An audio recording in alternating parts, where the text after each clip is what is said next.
This is Greg. It's Thursday. It's Thursday. It's Thursday. And you're watching The Den. And you're watching The Den.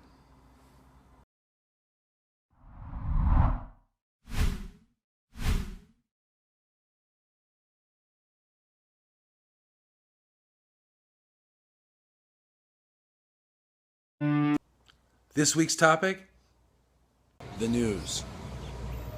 In local news, Carlo Baca, creator of Queercast, which is a local online radio station which deals with LGBT news issues, is currently filming a documentary for Project Weber.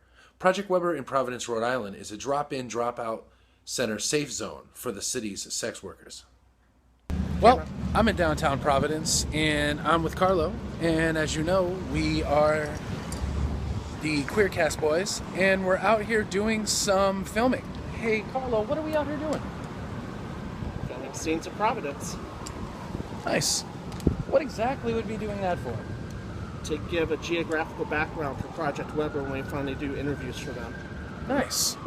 And for the people that don't know, Project Weber is...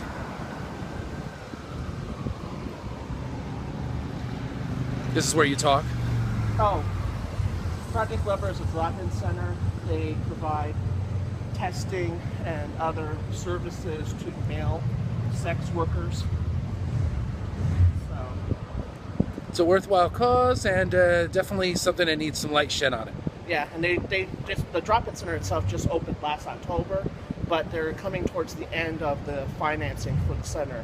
So now they need to raise funds to keep it open past this initial period, this finance period. So that's why we're doing the video, to help them have some kind of media to help sell the drop-in center. Good deal. Entertainment news this week. The Balls Out Party was this weekend, Saturday night at the Eagle. It's a sports theme and jock event. It was awesome. A lot of the locals came out, a lot of new faces, and it was a good time had by all.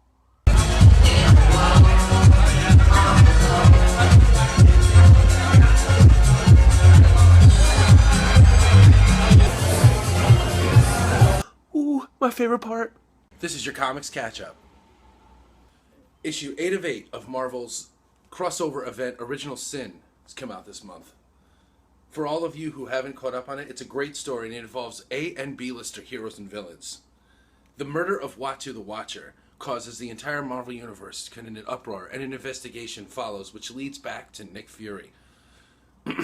For those of you who are just tuning in or just catching up, the Nick Fury we speak of is not the one from the movies. This is the original Nick Fury, who has been part of Earth's 616's Marvel main canon for years.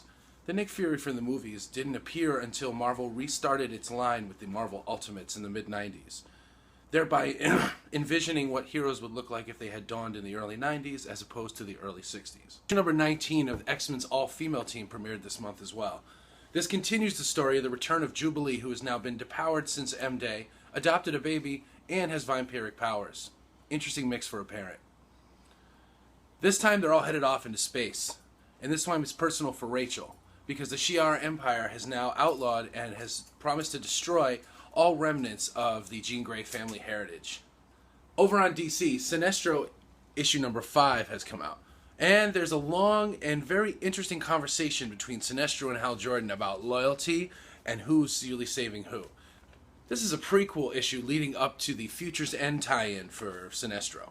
For those of you who aren't comic book fans and just saw the movie, Sinestro has been the head of the Yellow Lantern / Sinestro Corps since leaving the Green Lantern Corps.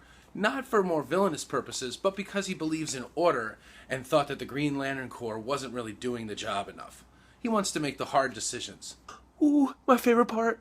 In gaming news, the latest issue of Game Informer is featuring the all-horror issue and highlighting The Evil Within. The Evil Within is a brand new horror game coming out just on the Xbox One and PS4 level next-gen systems.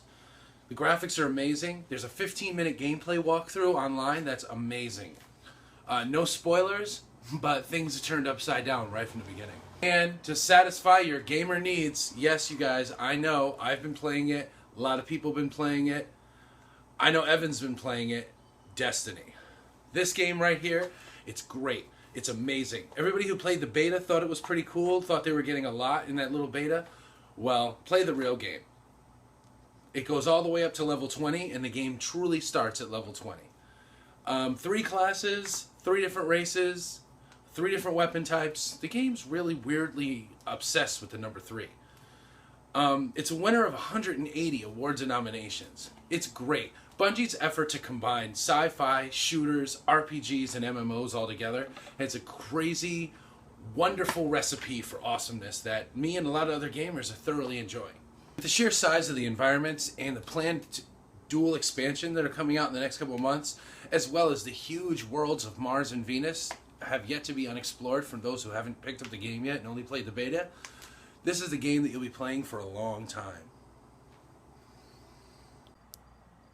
Finn. That's all the time I have for you this week. Stay tuned for the rest of the weekend for the rest of the Den Boys as they bring you the news. As always, leave your comments, criticisms, and all sorts of funny stuff down in the crotch. Ooh, my favorite part.